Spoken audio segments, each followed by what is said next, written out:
So, my earliest Pokemon memory was trying to find the door.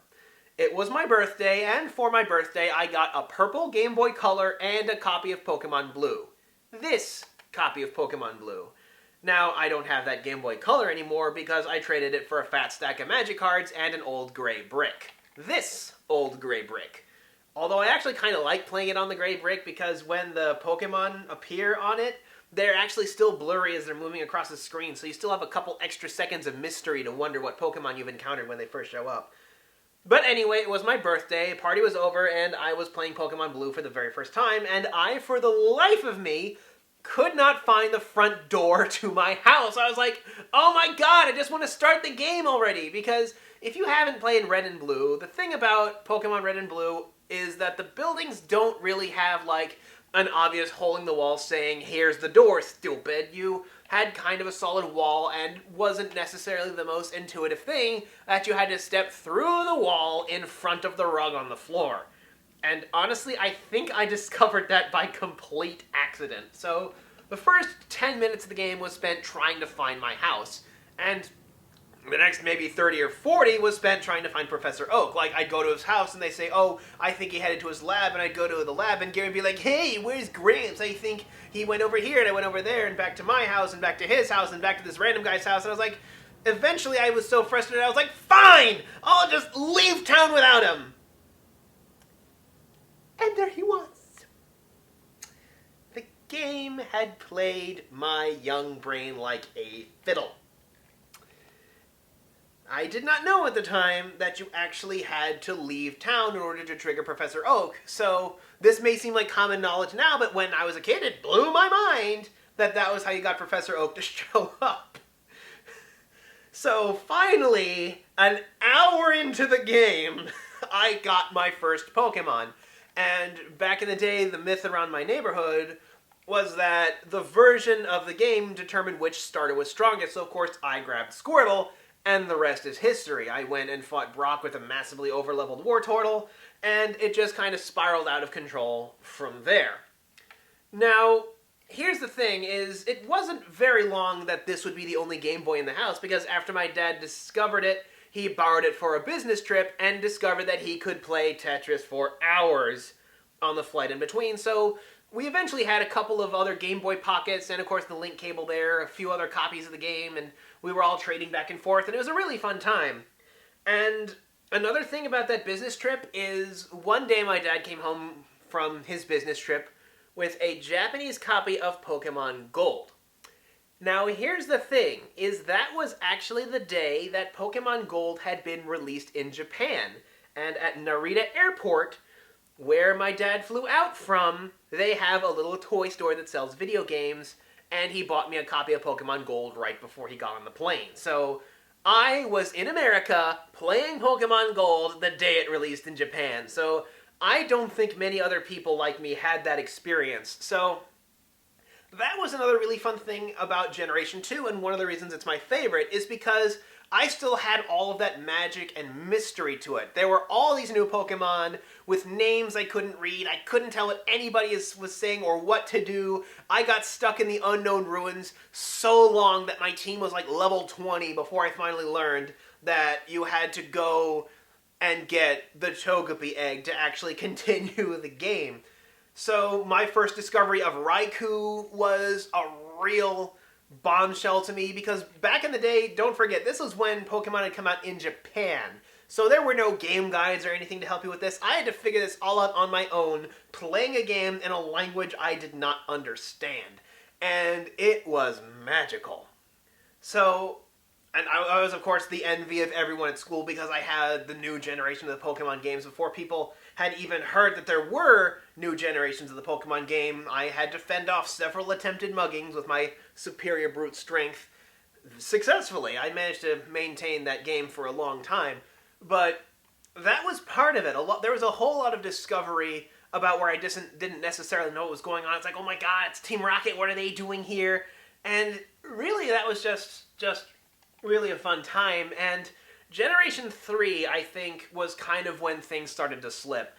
I was in high school by that point, so a lot of people really weren't playing Pokemon that much anymore, And the thing is, with Generation 3, a lot of the magic disappeared because I ate up all the spoilers I could find. Which, of course, meant that there wasn't anything left to discover. And as a result, from Generation 4 onwards, I decided to live spoiler-free. Until I got and played the game for myself, I didn't want to know anything about it.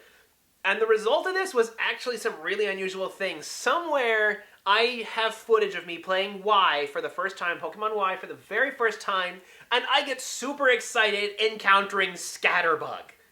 Okay, I don't think you could think of anybody who would be like, Scatterbug, see a Scatterbug and be like, oh my god, it's in your Pokemon I've never seen before! But that's partly because I play spoiler-free. I don't even look at the leaks anymore. Like, unfortunately, Mega Evolution was spoiled for me by a friend at Pokemon League, but, you know, that's kind of the deal. But no, Pokemon that you wouldn't even look at twice, like Kricketot and stuff like that, I got super psyched to encounter the first time. So playing spoiler-free is honestly the way that you try doing these sorts of things. And that's going to be my policy up until Pokemon Sun and Wu-Tang. And that's probably how I'm going to play Pokemon for the rest of my life, is spoiler-free. It's how I go with most video games these days. Now, I didn't just play the Pokemon games, of course. I found some community in Pokemon games, and it was also where a lot of things like game hacks and glitches, where a lot of the fun that they could produce really came to the forefront, was really with Pokemon, more so than Super Metroid. A lot of people say it's Super Metroid, but no. Pokemon was the game where that really entered the mainstream. Now, here's the thing. Everybody knows about the Missing No glitch, but the thing about the Missing No glitch is you would also encounter Pokemon that are over-leveled, that are beyond level 100. So one thing my friends and I would do is we'd take as many of these as we could, and we would level them up as far as they could go with the rare candies you get from the Missing No glitch, and we would have fights with level 255 Pokemon, whole teams of them. Now, of course, because my name meant I rolled Snorlax as my over-leveled Pokemon, I tended to win at that a lot. In fact, in general, I tended to win a lot. I would construct teams centered around, of course, my uber-powerful Zapdos and Blastoise, and because everybody used Charizard, they would always just be absolutely destroyed by my team. The rage quits I would provoke so many people just turning off their Game Boy as a rage quit and going, I can't stand this anymore, using that stupid move!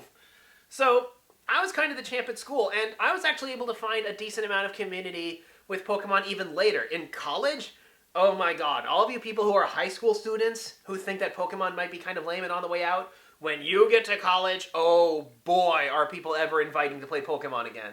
I still play Pokemon today. I kind of play Pokemon competitively, and like I said, I kind of have that rebellious attitude going on, which is probably one of the reasons Chikorita is my favorite starter, is because a lot of people kind of complain about it. I'm like, nah, Chikorita's awesome. You can do all sorts of fun stuff with it. Whitney's Miltank is no longer a difficult battle when you poison it and have your Pokemon continually recover.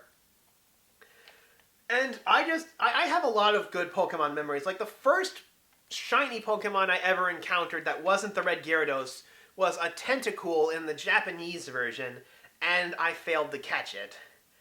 The first legit shiny Pokemon I ever caught, I can't quite remember what that was, but I do remember at one point I had an Eevee.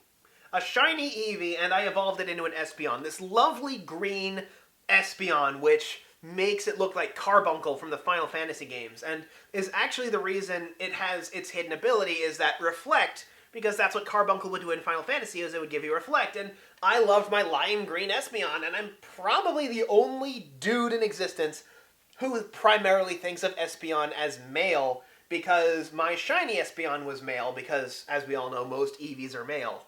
So yeah, all the memories that came out of Pokemon, things like having Pokemon Stadium and the console versions of the games and all those sorts of things. Pokemon Stadium 2, I honestly think there needs to be another Pokemon Stadium. Now, before anybody says Pokemon Coliseum or Pokemon Battle Revolution, no, that's not what I mean.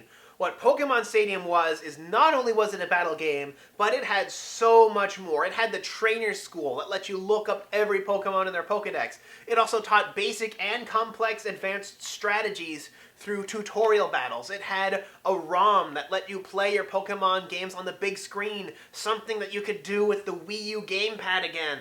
It had a place where you could customize your room. It let you transfer items and Pokemon in between games. It was a fantastic resource for Pokemon in general that you could enjoy single player even if you don't do all of the stadium challenges, and that's something that was lost in Battle Revolution. Battle Revolution is 100% obsolete. Pokemon Stadium 2 is not. And those are just some of the fun adventures I had with Pokemon. Like, I have a decently sized plush collection. This isn't even all of them. And it, of course, includes the Chikorita and even the Fiona I took to Italy with me that fit this little Venezia hat perfectly. And, of course, my main from Smash Brothers, which I sadly left off my favorite Pokemon list. That is a sin I need to make up for now. But Pokemon, for me, it's been a pretty important part of my life. It was my first learning of community. It's what inspired me to start learning how to draw. I mean, seriously draw, although I'm still pretty terrible. It's what inspired me to first learn how to write. I had some pretty abominable Pokemon fanfiction, which is never going to see the light of day because the computers that it was on are dead and buried, so nobody will have to know how lousy my writing used to be. All you people out there who are lousy fanfic writers, you will get better. You just have to figure out what makes things interesting. All you people who suck at drawing, you will get better. You just have to try hard and figure out how to make things better. And that's kind of with Pokemon too. Like, back in X and Y, I actually jumped into the competitive scene a little bit. I made this kind of weird anti-meta team that used a bunch of Pokemon that a lot of people didn't use. And I used to actually believe in Smogon for a while, although with the way their current ban agenda is working out, I don't think it's quite the same. But yeah, yes, if you might have guessed, I watched Tamashi Hiroka's video on how she talked about Pokemon, and I was kind of inspired to do the same thing, so hopefully I haven't taken a lot of your time. Pokemon is 20 years old and 1 month. Yes, this video is late, but it's such an ingenious concept. I mean, like I've said before, Pokemon is one of those few franchises that everybody across all genders and demographics like, because not only do you have the conquest of using the super awesome and powerful Pokemon to kick butt, but you can also nurture and raise them, and those are things that are appealing to both boys and girls, and the game doesn't judge you based on which one you like. Now, that's part of why the community as a whole is so diverse and very accepting, is because there are literally as many different ways to play Pokemon as there are different Pokemon out there. You can enjoy Pokemon any way you like. You could enjoy inventing stories about the characters you have about them. You could figure out the strongest, most competitive team, or you could just, blaze through the game as fast as you possibly can. You can explore the glitches. It is such a varied experience, and just the sorts of things Pokemon has done. You build communities around it. You make friends with it. You make enemies with it.